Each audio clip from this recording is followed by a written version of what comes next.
n'y a rien qui s'efface de toi.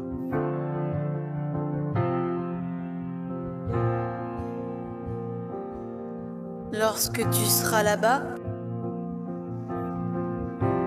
il n'y a rien qui s'efface de toi.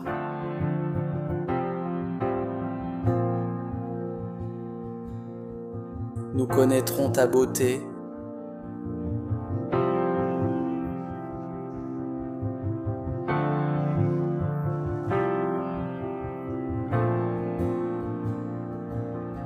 Nous connaîtrons ta beauté.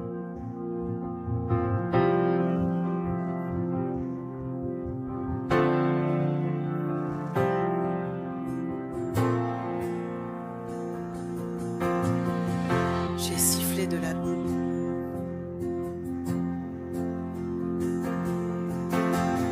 Amen, merci.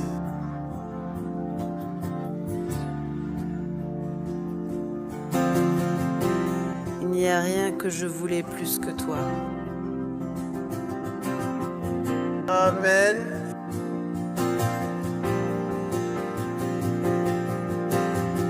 Amen, merci beaucoup.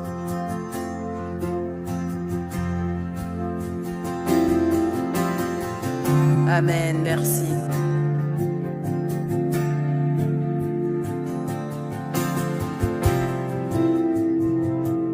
Merci. Amen.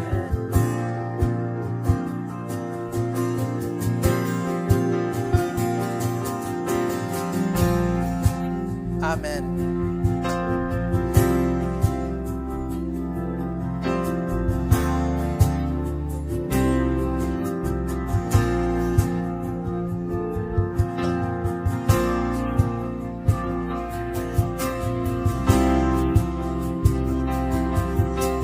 Et je ne m'arrêterai pas. J'ai essayé, j'ai vu, j'ai essayé.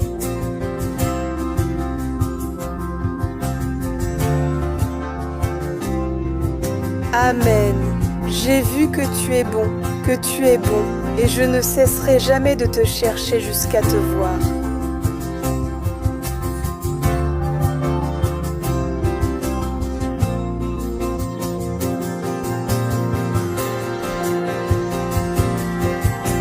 Amen, nous revenons tout de suite.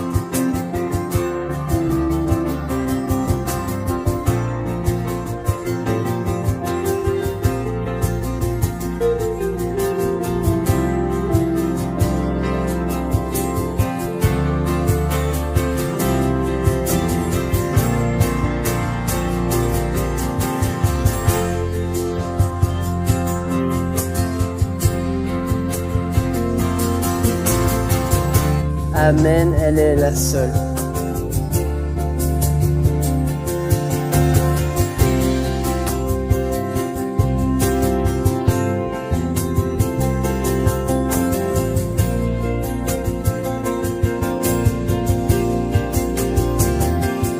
C'est mon premier amour, mon seul amour.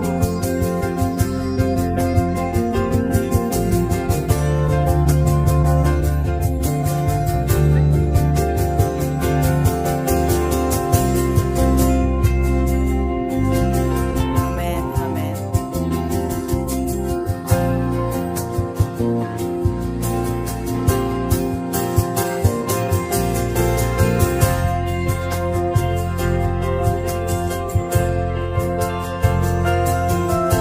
Merci. Amen, merci.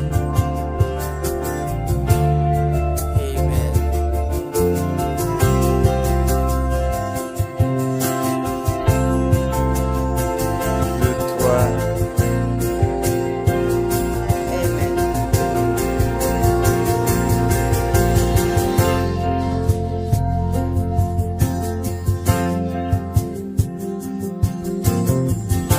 Shalom.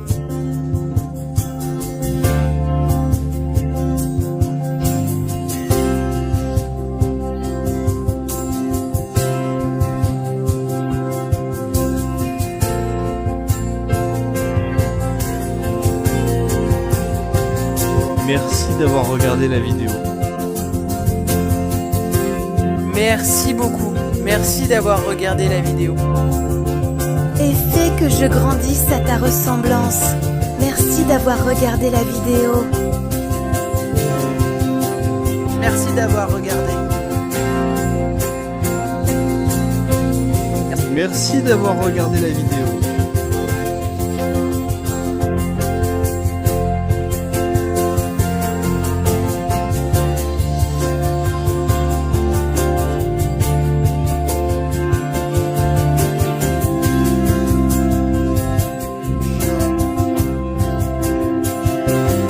Merci d'avoir regardé la vidéo.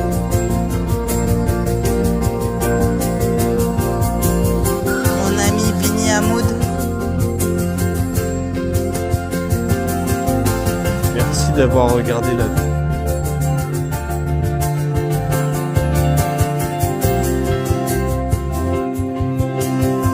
Merci d'avoir regardé la... Merci pour la vidéo.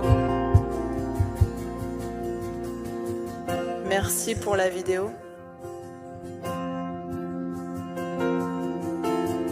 Merci d'avoir regardé la vidéo.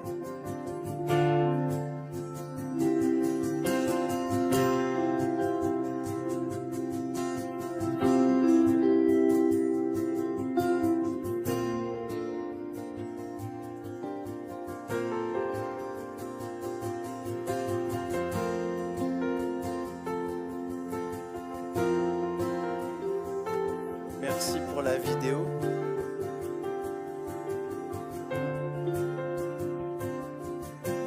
Merci.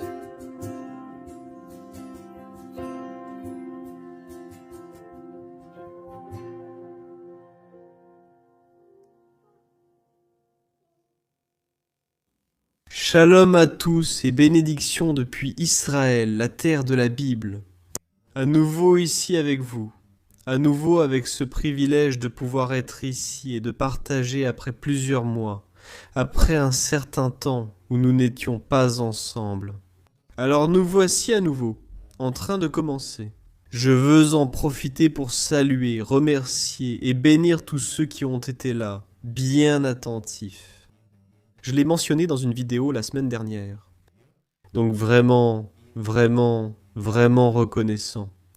Non seulement moi personnellement, mais aussi tous ceux qui sont ici avec nous. Nous sommes très reconnaissants pour tout ce temps. Vous savez même que le Seigneur transforme aussi tout le mal en bien. Nous aurons à l'avenir plus d'occasions de partager avec vous. Je pourrais peut-être aussi vous expliquer exactement de quoi il s'agit. Parce que vous avez entendu que nous avons traversé des situations difficiles, non seulement des attaques, mais aussi des épreuves que nous avons traversées et que nous traversons en ce moment même. Mais beaucoup d'entre vous ne savent pas exactement de quoi il s'agit. Mais nous prions, et pour le moment nous ne voulons pas rendre public ce qui se passe. Mais nous avons besoin de votre soutien et de vos prières, oui. Nous avons besoin de votre soutien et de vos prières. C'est une terre très spéciale et nous vivons une période très spéciale. Beaucoup d'entre vous observent ce qui se passe dans le monde entier, tout ce qui se produit partout dans le monde. Ce sont des temps vraiment cruciaux. Et depuis longtemps, je partageais cela avec vous et je disais, nous sommes une génération très privilégiée. Parce que beaucoup des prophètes qui parlaient autrefois dans les Écritures, il y a des années, il y a des milliers d'années, parlaient du temps dans lequel nous nous trouvons aujourd'hui. Ainsi, plein d'attentes, nous sommes revenus non seulement pour reprendre nos leçons, mais aussi pour approfondir ensemble la parole. Nous allons explorer les Écritures depuis la terre même de la Bible, où l'histoire et la foi s'entrelacent de manière unique. Alors je crois qu'en ce moment, nous allons demander à Dieu de nous aider à mieux comprendre les récits bibliques. Et ainsi, nous pouvons les appliquer à notre vie. Et, pourquoi pas, aussi à notre ministère. La dernière fois, nous avons laissé l'étude au chapitre 19. Donc aujourd'hui, nous allons entrer dans le chapitre numéro 20. Je vous propose, avant que je commence à lire, d'aller vite chercher votre Bible et d'avoir aussi à portée de main peut-être un cahier pour pouvoir prendre des notes pendant que vous faites cela, pendant que vous courez pour faire cela. J'en profite pour vous rappeler que le prochain 22 novembre 2025, pendant que vous faites cela, dans la ville de Los Angeles, nous allons donner un séminaire en présentiel. Donc aussi, et en plus, c'est plutôt pour faire pendant que vous faites cela, que ce novembre 2022, pendant que vous faites cela, pendant l'année 2025, pendant que vous faites cela, en courant pour cela. J'en profite pour vous rappeler que ce prochain novembre, ceci, en courant pour cela. J'en profite pour vous rappeler que le prochain novembre 2022-2026. D'autre part, je veux aussi vous annoncer qu'avant la fin de l'année, nous aurons un événement mondial. Avant la fin de cette année 2025, un événement mondial en ligne aura lieu. Et prochainement, nous allons également lancer de nouveaux cours en ligne qui seront liés à l'Académie de Langue. L'un d'entre eux sera particulièrement clé, axé sur la gestion et la liberté financière immédiate. Il sera, bien sûr, basé sur les principes du peuple juif, donc vous ne pouvez pas le manquer. Inscrivez-vous à notre groupe sur notre réseau WhatsApp Amis d'Israël. Nous allons la réactiver et abonnez-vous au site web de Voix d'Israël, voixdeisraël.com. Pour être au courant de tout, absolument tout ce qui arrive. Qu'en pensez-vous? Alors, si nous commençons avec le livre de la Genèse, nous allons directement au chapitre 20. Moi, comme d'habitude, j'ai ici un petit thé.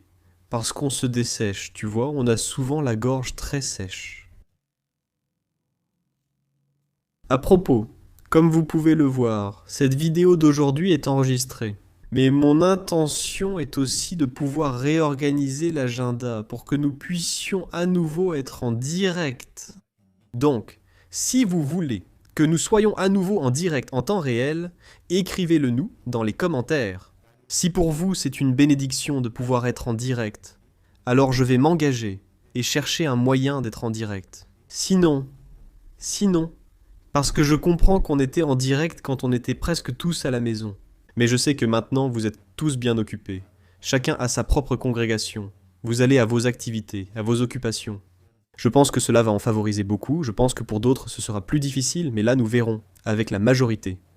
Nous déciderons avec la majorité.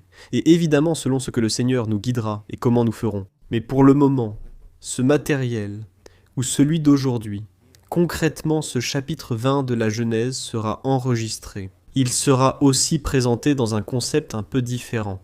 Mon idée est aussi de pouvoir utiliser l'écran pour que vous puissiez voir ce que je lis pendant que j'utilise les cartes. Vous savez ce à quoi nous sommes habitués. Mais nous travaillons aussi sur une nouvelle plateforme qui n'est pas encore prête, qui sera plus facile pour vous. Je ne veux pas retarder davantage. Nous voulons partager et commencer. Et au fur et à mesure, des éléments vont s'ajouter pour perfectionner tout ce matériel. Mais c'est essentiel que nous commencions, car le temps passe, les situations évoluent au niveau mondial, et beaucoup ne s'en rendent pas compte. Je disais il y a quelque temps, alors que j'étais au Honduras, que nous vivons une époque historique que l'histoire ne répétera pas. Et je crois qu'en tant qu'Église ou congrégation, au niveau mondial, beaucoup d'entre nous perdons de vue cette période historique dans laquelle nous nous trouvons. Alors, il est très important de pouvoir comprendre et discerner ce que Dieu est en train de nous montrer et ce que Dieu est en train de nous dire en ce moment, aujourd'hui, sans plus tarder. Genèse, chapitre 20, dit ce qui suit. De là, Abraham partit vers le pays du Néguev, et il campa entre Kadès et Chour, et il séjourna comme étranger à Guérar. Et Abraham dit au sujet de Sarah, sa femme, « C'est ma sœur. » Et Abimélec, roi de Guérar, envoya chercher Sarah et la prit. Mais Dieu vint à Abimélec dans un rêve pendant la nuit et lui dit, « Voici, tu es un homme mort. C'est à cause de la femme que tu as prise, car elle est mariée à un homme. » Mais Abimélec ne s'était pas approché d'elle et dit « Seigneur, feras-tu périr même l'innocent ? n'est-ce pas? Il m'a dit, c'est ma sœur, et elle aussi a dit, c'est mon frère. C'est avec l'intégrité de mon cœur et la pureté de mes mains que j'ai fait cela. Et Dieu lui dit en songe, je sais aussi que c'est avec l'intégrité de ton cœur que tu as fait cela. Et c'est moi aussi qui t'ai empêché de pécher contre moi, et ainsi je ne t'ai pas permis de la toucher. Maintenant donc, rends la femme à son mari, car c'est un prophète, et il priera pour toi, et tu vivras. Mais si tu ne la rends pas, sache que tu mourras certainement, toi et tous les tiens. Alors, Abimélec se leva de bon matin, appela tous ses serviteurs, et leur rapporta toutes ces paroles à leurs oreilles. Et les hommes eurent une grande crainte. Ensuite, Abimélec appela Abraham et lui dit, « Qu'est-ce que tu nous as fait? En quoi t'ai-je offensé pour que tu aies attiré sur moi et sur mon royaume un si grand péché? Ce que tu n'aurais pas dû faire, tu l'as fait avec moi, dit aussi Abimélec à Abraham. À quoi pensais-tu pour agir ainsi? Et Abraham répondit, parce que j'ai dit, pour moi, il n'y a certainement pas de crainte de Dieu en ce lieu. Et ils me tueront à cause de ma femme, et en vérité aussi, c'est ma sœur, fille de mon père, mais non fille de ma mère, et je l'ai prise pour femme. Et lorsque Dieu m'a fait errer loin de la maison de mon père, je lui ai dit, voici la faveur que tu me feras. Dans tous les lieux où nous irons, dis de moi, c'est mon frère. Abimélec prit des brebis, des bœufs, des serviteurs et servantes, les offrit à Abraham, et lui rendit Sarah, sa femme. Il déclara également, voici, mon pays est devant toi, habite où il te plaira. Et à Sarah il dit, voici, j'ai donné 1000 pièces d'argent à ton frère. Vois, il est pour toi comme un voile aux yeux de tous ceux qui sont avec toi et pour tous. Ainsi elle fut justifiée. Alors Abraham pria Dieu, et Dieu guérit Abimélec, sa femme et ses servantes, et elles eurent des enfants, car Adonai avait fermé toute matrice dans la maison d'Abimélec. À cause de Sarah, la femme d'Abraham. Femme, Marie. Ce que nous voyons ici, ce que nous venons de lire, cette histoire d'Abraham, commence après la destruction de Sodome et Gomorrhe. Rappelez-vous que, selon l'histoire biblique, Abraham commence à exécuter une sorte de mouvement. Alors, à ce moment-là, il cherche de l'eau et des pâturages pour son bétail. Rappelons-nous que les ressources d'Hébron commençaient peut-être à se faire rares. Lors de son voyage vers le sud, Abraham s'arrête. Guérar était une région qui serait plus tard connue sous le nom de Philistie, la terre des Philistins. On pense qu'Abimélec, roi de Guérar, était un descendant des colons philistins. La géographie est importante pour comprendre les événements.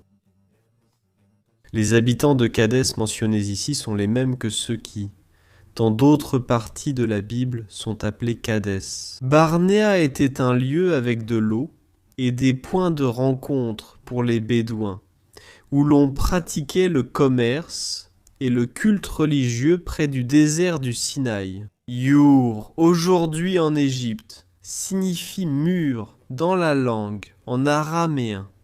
Des siècles avant Abraham, on peut dire ainsi. Les Égyptiens ont construit tout un mur le long du canal de Suez pour se protéger des groupes asiatiques du Nord.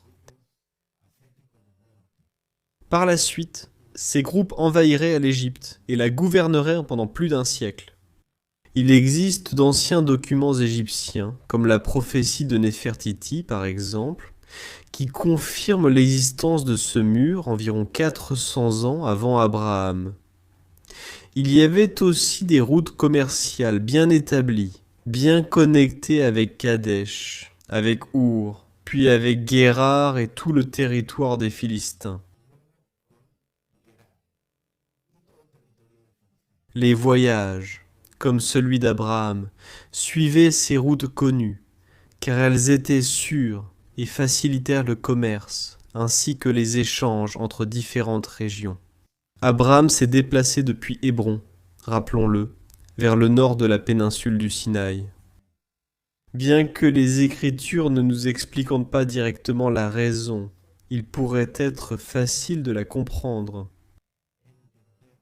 Nous savons que lorsque les bergers avaient besoin de nouvelles terres, je parle bien de bergers de troupeaux, pas de personnes, quand ils avaient besoin de nouvelles terres pour leur bétail, afin qu'ils puissent avoir un endroit où paître, probablement, alors ils se déplaçaient dans cette direction. Maintenant, ce mouvement, voyez-vous, a été guidé sans aucun doute par la main de Dieu. Abraham s'installe dans un territoire à environ 15 km de ce que nous connaissons aujourd'hui, sous le nom de Gaza, une région qui a récemment fait la une des actualités et qui continue encore aujourd'hui. Les commentateurs bibliques situent Guérard au sud du territoire de l'actuel Gaza. Mais en réalité, il est très difficile de le prouver, de prouver l'emplacement de cette petite ville. Puisque nous n'avons que ce qu'on appelle la rivière Guérard, qui coule de Beersheba vers la Méditerranée, mais nous n'avons pas le reste de la ville. Et après ce qui s'est passé récemment, avec tout ce sujet du conflit, sans aucun doute, il va être très difficile de rechercher les vestiges des anciennes villes. Mais, enfin, ce qui est certain, c'est que Guérard de la Bible était sous le règne du roi Abimélec. Il s'agissait probablement d'un colon philistin, ce qui n'est pas la même chose que palestinien. Écoutez-moi bien, je vous ai toujours dit ici que la Palestine n'était pas philistine. Ce n'est pas la même chose. Toute la région de Guérard correspondait à la Philistie, la terre des Philistins, qui tout au long de l'histoire biblique apparaissent comme des ennemis persistants du territoire d'Israël. En lisant la Genèse 20, nous constatons qu'Abraham a de nouveau recours à une ancienne stratégie. Par crainte, il présente son épouse, Sarah, comme sa sœur. Vous vous souvenez, il avait déjà utilisé cette même stratégie. Cela avait fonctionné en Égypte lorsque le pharaon avait pris Sarah, mais Dieu était intervenu avec des fléaux. Attention. Je ne parle pas de Moïse, mais d'Abraham et d'histoire ancienne. Deux événements ont eu lieu. Maintenant, à Guérard, l'histoire se répète de manière similaire. Abimélec, dont le nom signifie mon père, et roi Abba, père. Mélec, le roi, il prend Sarah, ce nom Abimélec était courant donc.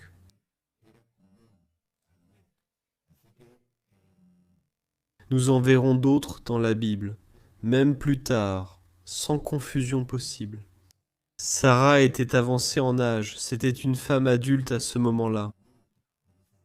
Mais beaucoup de rabbins suggèrent qu'elle conservait une beauté d'antan, comme au jour de sa jeunesse. Cela expliquerait-il l'intérêt du roi? Probablement, Abimélec voulait s'allier à Abraham.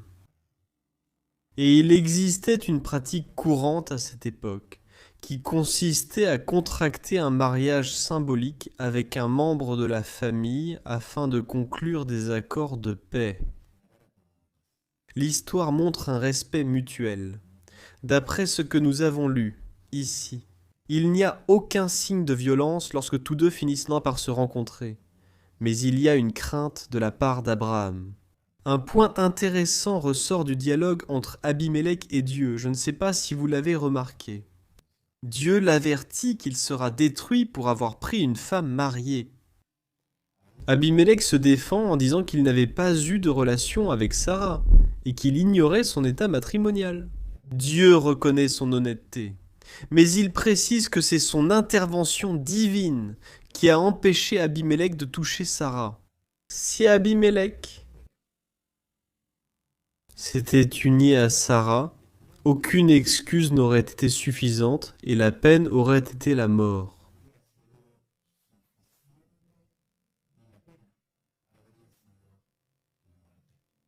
Dieu ordonne à Abimélec de rendre Sara et lui indique qu'Abraham intercédera en sa faveur. S'il obéissait, il vivrait, sinon ce serait la conséquence, la mort et la faim pour Abimélec. Il est important de noter que Dieu communique avec Abimélec à travers un rêve. C'était une méthode courante à cette époque pour transmettre des messages divins. Ce fait nous rappelle, ou nous montre, que Dieu peut interagir avec les êtres humains de multiples façons, même en dehors du peuple d'Israël. La Bible démontre que sa souveraineté s'étend à tous, croyants ou non-croyants.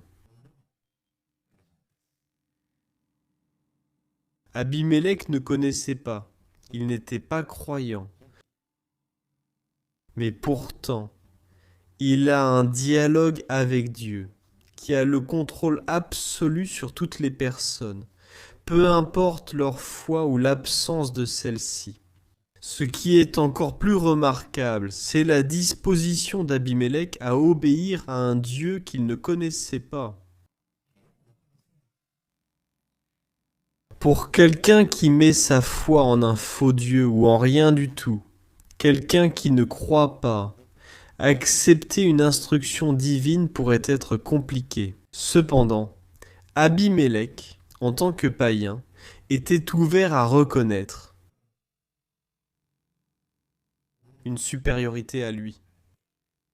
Historiquement, toutes les cultures ont reconnu une forme d'autorité spirituelle ou de divinité. L'athéisme en tant que concept moderne n'est apparu qu'à l'époque des Lumières, au XVIIIe siècle. Ce récit révèle aussi des détails linguistiques importants. Bien que de nombreuses traductions de l'Ancien Testament utilisent le mot « Seigneur », dans l'original, il s'agit du nom personnel de Dieu. Yahvé Yud Hei Vav Hei Abimélec. Il était conscient de parler à un Dieu, même s'il ignorait qui c'était. Il ne savait pas lequel. Cependant, il comprenait qu'il s'agissait du protecteur d'Abraham. De plus, grâce à Dieu, il reconnaît Abraham comme médiateur entre lui et Abimélec. Abraham intercède en faveur du roi et, grâce à sa justice, Dieu écoute sa demande. Ce schéma de médiation avait déjà été observé auparavant, lorsque Abraham avait également intercédé pour les justes de Sodome. Vous vous rappelez l'histoire où Lot, son neveu, était impliqué ? Ses actions annonçaient le rôle d'intercesseur que Moïse aurait plus tard. Lorsque l'on observe le verset 8, on voit qu'Abimélec doit attendre un peu, en se rappelant que la tromperie d'Abraham a failli lui coûter la vie. Abraham se défend en expliquant que Sarah est sa sœur, mais aussi sa femme, et qu'il a agi ainsi par peur, pensant que c'était la meilleure façon de se protéger. Un détail supplémentaire que nous donnent ici les Écritures, c'est qu'Abraham et Sarah avaient le même père, mais étaient mariés et avaient des mères différentes. Il est intéressant de noter qu'à la différence de ce qui s'est passé en Égypte, Abimélec n'a pas expulsé Abraham du territoire. Au contraire, il l'a honoré, a accru les richesses de sa famille et lui a permis de rester dans la région. À la fin du chapitre, nous voyons aussi que Dieu restaure Abimélec et son peuple. Dans ce cas, la restauration se reflète dans le fait que, pendant une période déterminée, aucune des épouses ou concubines d'Abimélec n'a pu concevoir d'enfant. Cela suggère que les événements racontés dans ces quelques versets se sont probablement déroulés sur plusieurs mois. Ce style de narration, où un court passage couvre une période de temps, est courant dans les Écritures. J'aimerais simplement résumer en 6 points clés qui, je crois, sont importants pour pouvoir comprendre ce chapitre à la lumière de notre époque. Aujourd'hui, l'importance de l'obéissance et de la guidance divine. Abraham se déplace vers de nouvelles terres en suivant la direction de Dieu, pas seulement par nécessité matérielle. Cela nous rappelle qu'en tant que croyants, nous devons chercher la guidance de Dieu avant de prendre des décisions importantes, et le ministère, la foi en la protection divine. Même dans des situations de peur, Abraham a agi avec crainte, utilisant des stratégies humaines, en présentant Sarah comme sa sœur, mais Dieu est intervenu en protégeant lui et Sarah. Nous apprenons que Dieu peut nous protéger au milieu de nos décisions imparfaites et que son intervention ne dépend pas de notre perfection. Dieu agit au-delà de nos attentes et Dieu communique avec tous les humains. Il s'est adressé à Abimélec, un païen, montrant que sa souveraineté et sa sollicitude concernent tous, croyants ou non. Cela nous enseigne à faire confiance au fait que Dieu contrôle tout et que son dessein s'accomplit même à travers des personnes qui ne le connaissent pas. Intéressant, n'est-ce pas? La méditation et l'intercession comme outil de leadership spirituel. Abraham a agi comme médiateur entre Dieu et Abimélec, intercédant pour lui. En tant que dirigeants ou croyants, nous devons apprendre à intercéder. Et nous devons comprendre que nous sommes un pont de bénédiction pour les autres, et que cela devrait être une pratique clé qui génère la paix et la protection. En suivant l'exemple d'Abraham, l'importance de l'honnêteté et de l'intégrité. Abimélec a été honnête avec Dieu sur son ignorance et ses actes, et sa reconnaissance de l'autorité divine lui a sauvé la vie. L'intégrité et la transparence envers Dieu et les autres sont essentielles pour recevoir sa bénédiction et sa direction. Le respect mutuel et la résolution pacifique des conflits.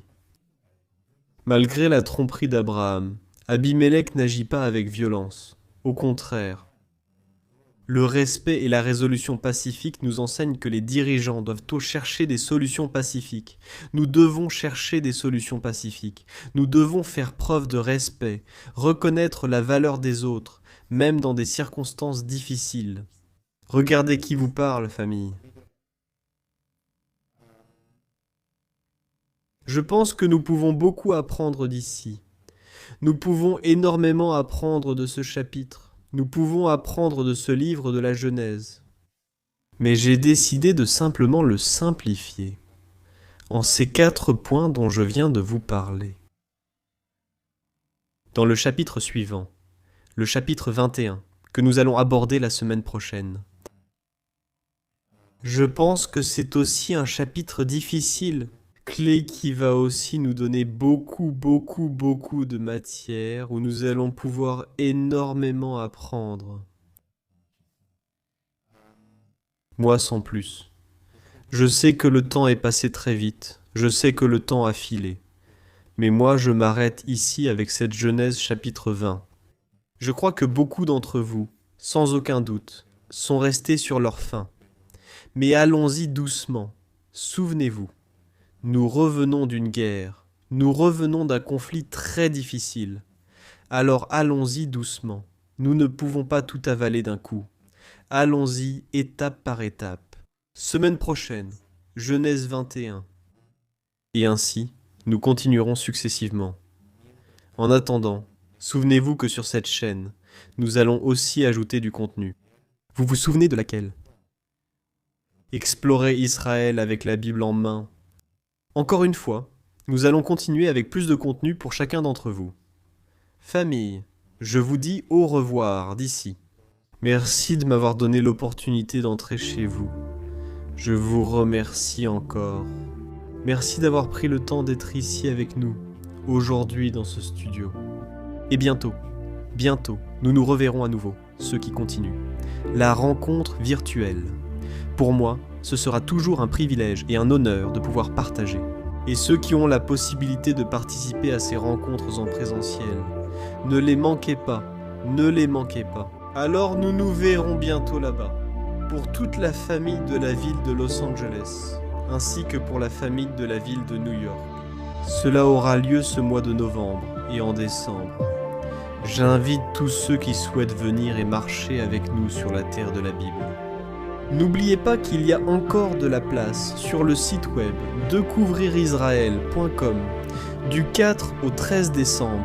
Nous sommes ici en Israël, un petit groupe, mais un groupe qui va apprendre à connaître et à voir ce qu'est Israël. Après ce conflit qui a eu lieu ici dans cette nation, permettez-moi de prier pour vous. Les Sibri Kaash, Aïkaash, Adveni Bishmri Kaash. Que le Seigneur vous garde, que le Seigneur vous bénisse. Que le Seigneur fasse resplendir son visage sur vous, qu'il ait miséricorde de vous et qu'il mette en chacun de vous la paix. Que Dieu vous bénisse. Shalom d'Israël. Au revoir.